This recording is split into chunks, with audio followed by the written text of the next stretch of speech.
Le leadership de Ibrahim Traoré est maintenant confronté à son plus grand défi. A groundbreaking discovery beneath the mountains of Son Gandhi has thrust Burkina Faso into the global spotlight. This could be the nation's turning point. Will the newfound wealth transform the country, or will it bring chaos and exploitation? The world watches, and the future of Burkina Faso rests on the choices made today. Can Traoré navigate this opportunity with wisdom, or will the diamond rush destabilize the nation? How will his actions shape the country's destiny? Une découverte au Burkina Faso, le plus grand gisement de diamants du monde, prépare le terrain pour une remise en question nationale. President Ibrahim Traoré is at the helm of this monumental shift, facing both immense promise and unprecedented challenges. The wealth buried beneath Son Gandhi's mountains could transform the country's economy, potentially lifting it from poverty to prosperity. But this windfall also brings the specter of corruption, exploitation, and political instability. The stakes are high, and the question is, can Traoré lead Burkina Faso to success without falling prey to the temptations of foreign exploitation and internal greed? The resources are immense, but so are the risks. Traoré's decisions will define the country's future for generations. Can he safeguard the nation's sovereignty, while ensuring that the benefits of this discovery are felt by all Burkinabés, not just a privileged few? Les premiers signes de ce qui allait devenir la plus grande découverte minérale d'Afrique vinrent d'une source inattendue. In Son Gandhi's remote mountains, scientists detected unusual seismic activity, which was initially dismissed as a fluke. However, further analysis revealed the shocking truth. Beneath the Earth's surface lay a vast deposit of diamonds, stretching for miles. The formation was so large that it could be the largest diamond mine ever discovered. Once the news leaked, the world's major mining companies, along with foreign governments, immediately took notice. But it was the people of Burkina Faso, led by President Ibrahim Traoré, who saw an opportunity to take control of their future. As the president faced mounting international pressure, he made a bold decision. Burkina Faso would not surrender its sovereignty over this resource. Traoré's resolve to manage this discovery responsibly could either pave the way for a brighter future or lead the country into turmoil. The international community, particularly multinational mining corporations, saw potential profits, but Traoré's government was determined not to fall into the same traps that have plagued many resource-rich nations. The stakes were high, and every move Traoré made would determine whether Burkina Faso could rise to the occasion or be crushed under the weight of its newfound wealth. This wasn't just about diamonds. It was about Burkina Faso's future, its dignity, and its place on the global stage. Le président Ibrahim Traoré a prouvé qu'il est plus qu'un leader temporaire. Il est l'architecte d'une vision pour un Burkina Faso souverain et prospère.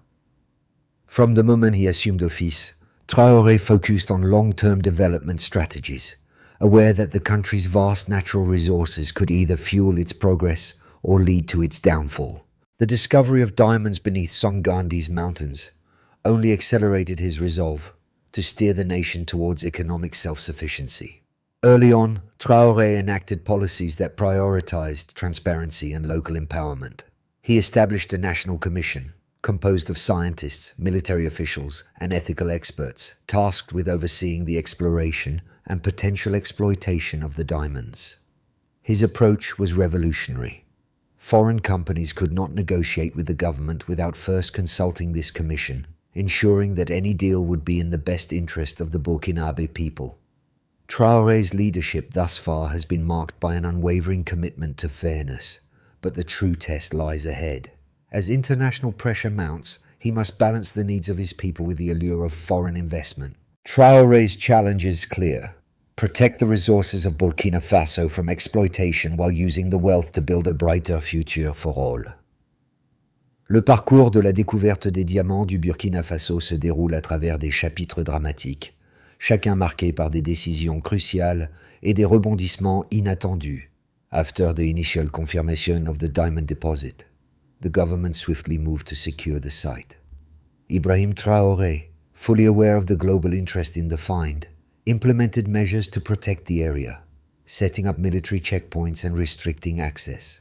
The early response from foreign powers was swift and aggressive, with many nations lobbying for exclusive mining rights, eager to tap into the lucrative resource. However, Traoré's administration remained firm, insisting that any extraction must be handled with respect for both the environment and the people.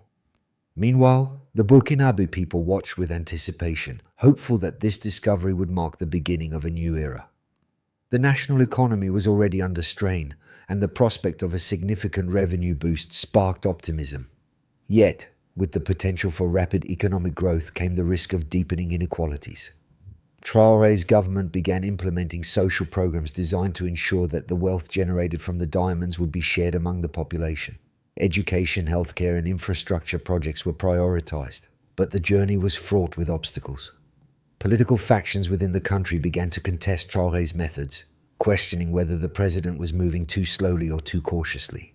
Despite the growing internal dissent, Traoré's steady hand ensured that Burkina Faso remained in control of its resources. In the background, international mining giants began to negotiate fiercely, hoping to secure lucrative contracts with the government. The global stakes were clear. Whoever controlled the diamond deposits would hold the key to the country's future. But Traoré was determined to avoid the mistakes of the past, ensuring that the future of Burkina Faso would not be dictated by external forces. The political landscape began to shift as regional powers took notice, and it was clear that the discovery had far-reaching implications, not just for Burkina Faso, but for the entire Sahel region. In the face of mounting international pressure, Ibrahim Traoré stood resolute. His vision for the country, one where the benefits of natural resources are reinvested for the people, began to take shape. As the global spotlight turned to Burkina Faso, the question remained, could this small landlocked country resist the forces of global capital, or would it succomb to the same fate as so many other resource-rich nations? La découverte de diamants dans les montagnes de Son Gandhi ne promettait pas seulement la richesse. Elle offrait une occasion claire au Burkina Faso de redéfinir son avenir. Initial geological surveys revealed that the deposit could contain several $billion worth of diamonds, potentially the largest unmined deposit in the world. The scale of the find was staggering. It stretched over several kilometers, with estimates suggesting that the diamonds could yield up to 100 million carats. This discovery positioned Burkina Faso as a major player in the global mining industry. But it also raised important questions about how the country would manage this new wealth. As the government began to assess the potential impact of the discovery, they turned to economic models and projections. Early estimates indicated that if managed correctly, the revenue from the diamond mines could increase Burkina Faso's GDP by as much as 10 times in the next 5 years. This was an unprecedented opportunity for a country that had long struggled with poverty and underdevelopment. The government projected that the diamond industry could create hundreds of thousands of jobs, not just in mining, but in related sectors like transportation, manufacturing, and service industries. It was an economic boom waiting to happen, if the country could manage it responsibly. However, while the economic potential was immense, there were also significant risks. Experts warned that the environmental cost of mining on such a large scale could be substantial. The region of Son Gandhi, already home to fragile ecosystems, was particularly vulnerable. To address these concerns, Traoré's government commissioned a comprehensive environmental impact study, which estimated that while mining operations could create significant economic benefits, they could also lead to the degradation of the local environment, particularly the loss of biodiversity in the Sahel. The study emphasized the need for strict regulations on mining practices to ensure that the industry's growth would not come at the cost of the country's natural resources. Additionally, the government began working on a detailed plan for how the diamond revenue would be allocated. A special sovereign wealth fund was proposed, designed to manage the profits from the diamonds and ensure they were invested in the country's long-term development. The fund's primary focus would be infrastructure development, particularly in rural areas where poverty rates were highest. Education, healthcare, and social services would also be prioritized, with a commitment to ensure that the benefits of the diamond discovery would be felt by all Burkinabe, not just the urban elite. To validate these projections, independent audits were conducted by international firms to assess the economic, environmental, and social implications of the mining project. The results were promising, showing that the diamond industry could be a net positive for the country's economy. However, the audits also highlighted several key challenges, including the risk of corruption, the need for transparent management of the wealth, and the potential for conflicts over resource control. The audits recommended that the government implement robust governance structures to ensure that the wealth generated from the diamonds would be used to benefit the broader population and not just a few powerful elites. The government's response was swift. In addition to the environmental and economic plans, Traoré's administration introduced a series of anti-corruption measures aimed at preventing the misuse of funds.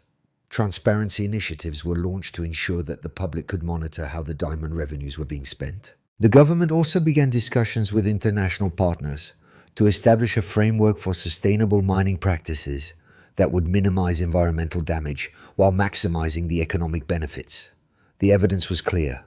Burkina Faso stood on the cusp of a transformative moment in its history. But as the numbers showed, the path to success was far from guaranteed. It would require careful management, political will, and an unwavering commitment to the country's sovereignty. The stakes were higher than ever, and the world was watching closely. Le débat sur la découverte des diamants du Burkina Faso a provoqué un affrontement d'idéologies, chaque côté présentant des arguments convaincants pour différentes voies à suivre. On one side, proponents of rapid exploitation argued that the country cannot afford to waste time. The wealth generated by the diamond mines, they believe, could fuel an unprecedented economic transformation.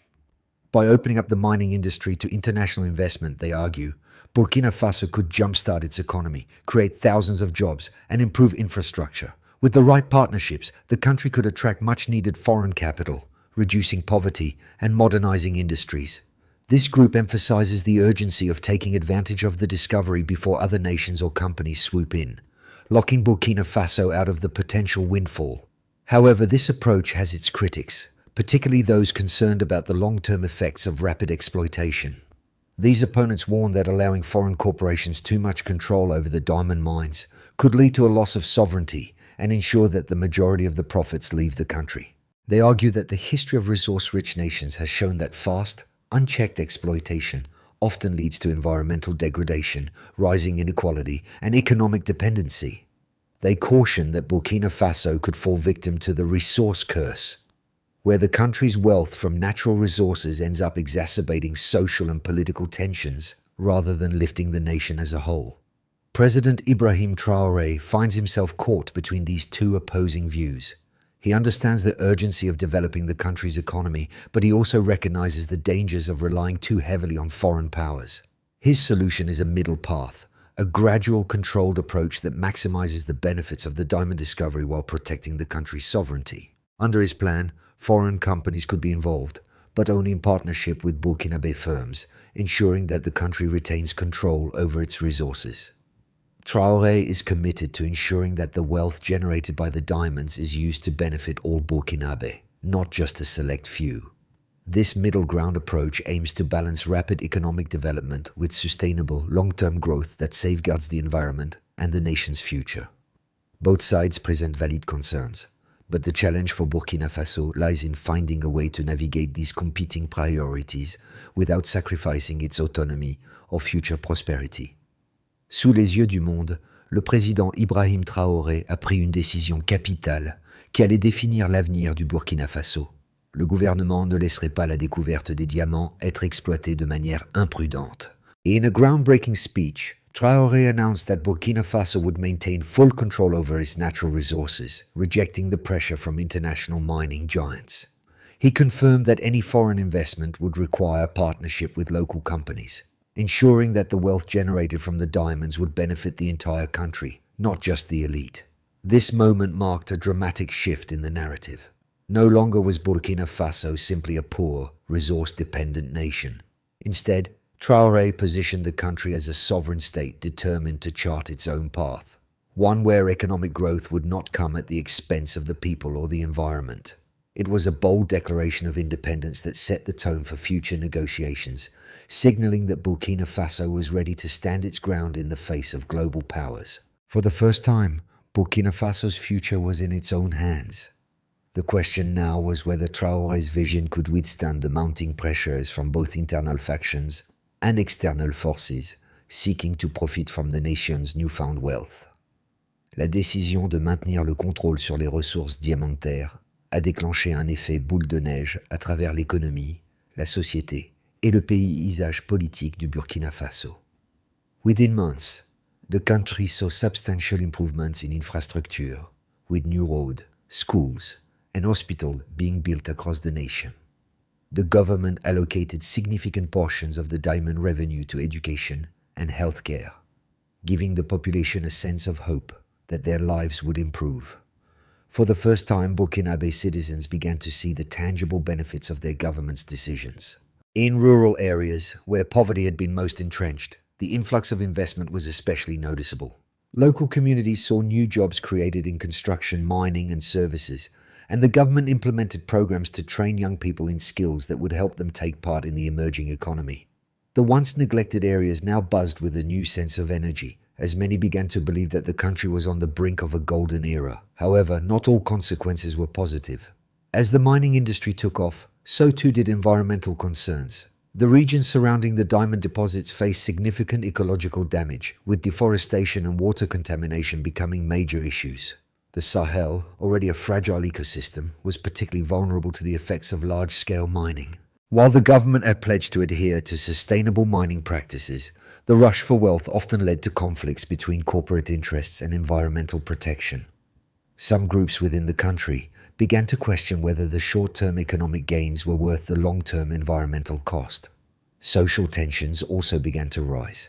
While the government's initiatives ensured that the benefits of the diamond wealth were spread across the country, the distribution wasn't perfect. Inequalities remained, with some elites benefiting more than others. This caused frustration among segments of the population who felt left out of the prosperity. Critics of President Traore began to accuse him of favoring certain groups over the general public, suggesting that the new wealth was being siphoned off by those in power. This growing dissatisfaction led to political unrest, with calls for more transparency and accountability in the government's management of the diamond wealth. Internationally, Burkina Faso's decision to retain control of its diamond resources had mixed reactions. Some countries and global corporations applauded Traoré's determination to keep his country's wealth within its borders, seeing it as a model of resource sovereignty. Others, particularly multinational mining companies, saw it as a challenge to their control over resource-rich nations and lobbied fiercely to reopen negotiations. The political and economic pressure from outside forces intensified, with some nations threatening sanctions or trade barriers if Burkina Faso didn't soften its stance. Yet Traoré remained steadfast, often reiterating that Burkina Faso would not trade its future for short-term gain. As the diamond wealth began to flow into the country's economy, it became clear that the impact of this discovery would be felt for decades. Whether this transformation would be sustainable or whether the country would face further challenges, including environmental degradation and internal instability, remained to be seen. But one thing was certain. Burkina Faso was no longer a passive player in the global economy. It was a nation asserting its right to control its own destiny. As Burkina Faso moves forward with its newfound diamond wealth, 3 possible scenarios emerge over the next 6 to 12 months. Each scenario presents different challenges and opportunities for the country's future, with varying implications for President Ibrahim Traoré's leadership. 1. Base scenario: rapid economic growth and stability. In this scenario, Burkina Faso successfully navigates the complexities of diamond exploitation. The government maintains a firm grip on the resources, ensuring that foreign investments are partnered with local companies. The Sovereign Wealth Fund continues to grow, fueling nationwide infrastructure development, particularly in rural areas. The country sees a rise in job creation, economic diversification, and an emerging middle class. Social services improve, and more young Burkinabe find opportunities for employment and education within the growing economy. International partnerships are strengthened, as foreign investors respect the country's sovereignty and contribute to its development. The economic growth is robust, and the nation begins to emerge as a regional power, with a more balanced distribution of wealth and political stability. However, the challenge of environmental sustainability remains, requiring continued oversight. 2. Optimistic scenario: transformation into a regional leader. In the optimistic scenario, Burkina Faso becomes a model of resource management in Africa. The government's commitment to sustainable practices yields positive results, with the country implementing innovative technologies to mitigate the environmental impact of mining. By focusing on green technologies and investing heavily in renewable energy, Burkina Faso becomes an environmental leader in the region. The wealth generated from the diamonds is reinvested into long-term development projects that elevate the standard of living across the country. Burkina Faso's political landscape stabilizes, with more transparency and fewer accusations of corruption.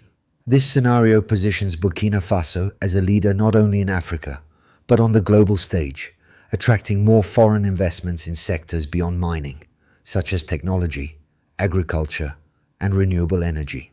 3. Worst-case scenario: social unrest and environmental crisis. The worst-case scenario sees Burkina Faso struggling to balance rapid economic growth with the environmental and social costs of diamond mining. Although the diamond wealth initially boosts the economy, the strain on the environment and the failure to adequately address social inequalities lead to widespread dissatisfaction. As the wealth gap widens, protests erupt across the country, especially in rural areas where communities feel excluded from the benefits of the diamond discovery. The international pressure to relax mining regulations mounts, and the government's commitment to environmental sustainability is called into question. The country faces escalating political instability, with Traoré's leadership questioned by both internal factions and external forces. In this scenario, the country risks falling into a cycle of unrest and environmental degradation, losing control of its own resources to foreign interests. Each of these scenarios shows the precarious path that Burkina Faso must navigate in the coming months. The decisions made now will determine whether the country will thrive or succumb to the pressures of resource exploitation and political instability. Traoré's ability to manage the diamond wealth while safeguarding the nation's future will be crucial in shaping the trajectory of Burkina Faso's future. La découverte des diamants au Burkina Faso n'est pas simplement un événement national, c'est un événement mondial. For the people of Burkina Faso, the promise of wealth from this discovery has the power to transform their lives, lifting them out of poverty and offering them opportunities that were once unimaginable. But the world watches with a keen eye, not just because of the financial potential, but because this story speaks to something bigger: the question of who controls natural resources, who benefits from them, and who decides the future of a nation.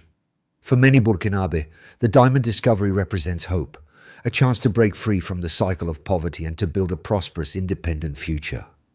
The younger generation in particular sees this as an opportunity to stay in their homeland and contribute to its development rather than seeking opportunities abroad. There's a palpable sense of optimism in the streets of Ouagadougou, where young people are rallying behind President Ibrahim Traoré's vision of a sovereign Burkina Faso that doesn't rely on foreign powers for its survival. Yet this story also raises uncomfortable questions about fairness, equity, and the future of Africa's resource-rich nations. The world is watching to see whether Burkina Faso can navigate the complex terrain of wealth, power, and sustainability. Will the country rise to the occasion, ensuring that its newfound wealth benefits all of its people equally? Or will it fall into the same traps that have ensnared so many other resource-rich nations, where the benefits of natural wealth are siphoned off by a few elites, while the majority remains mired in poverty? The stakes are high. Burkina Faso's journey is not just about diamonds. It's about the future of an entire nation and its people.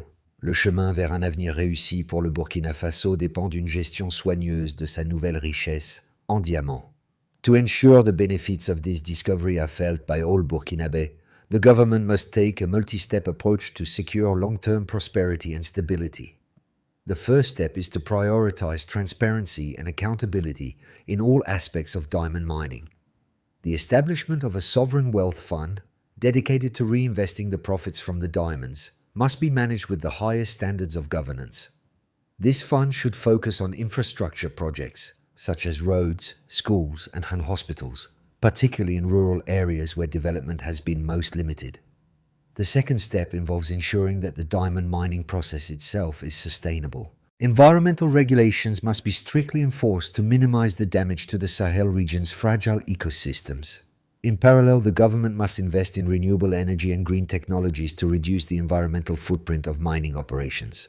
By adopting these practices, Burkina Faso can position itself as a leader in sustainable mining, setting an example for other resource-rich countries. The third step is to prioritize education and workforce development. The diamond discovery presents an opportunity to equip the Burkinabe people with the skills needed to succeed in a rapidly evolving economy. Training programs in mining, engineering, and environmental sciences will ensure that the country's youth are prepared for the opportunities the diamond industry provides. This will help create a sustainable workforce that can contribute to the country's growth long after the diamonds have been mined. Lastly, Burkina Faso must safeguard its sovereignty. Traore's administration must remain firm in its commitment to protecting the country's resources from foreign exploitation. By maintaining control over the diamond industry, Burkina Faso can ensure that the wealth generated will serve its long-term interests and that the country's future remains in its own hands. Alors que le soleil se couche sur le terrain accidenté de Son Gandhi, le peuple du Burkina Faso se trouve à un carrefour de son histoire. Les diamants sous la surface de la terre ne sont pas simplement un symbole de richesse, ils représentent l'espoir et la détermination d'une nation qui trace sa propre voie. President Ibrahim Traoré's steadfast leadership has ignited a collective spirit of resilience, reminding the Burkinabe that their true strength lies not in the natural resources they possess, but in their unity and resolve. The story of Burkina Faso's diamond discovery is not just about riches. It is about dignity and self-determination. Traoré's message to his people has been clear. This is their moment, their opportunity to take control of their future. The diamonds may shine bright, but the true light comes from the people's willingness to forge a new path, one that balances progress with responsibility.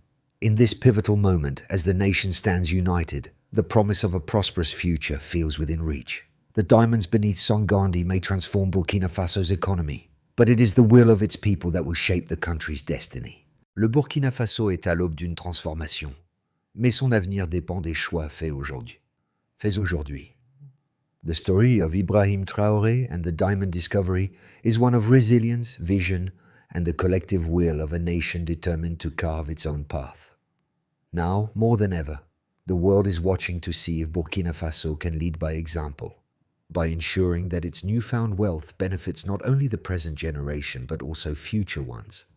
As the country steps into this new chapter, it is up to every Burkinabe to take an active role in shaping the nation's future. Whether through supporting sustainable practices, demanding transparency, or engaging in the conversations that matter, each individual has a part to play. The diamonds beneath the earth are not just a resource, they are a call to action, a reminder that the true strength of a nation lies in its people. If you believe in a future where nations like Burkina Faso are empowered to take control of their destiny, share this story. Let it inspire others to act, to engage, and to believe that change is possible, one step at a time.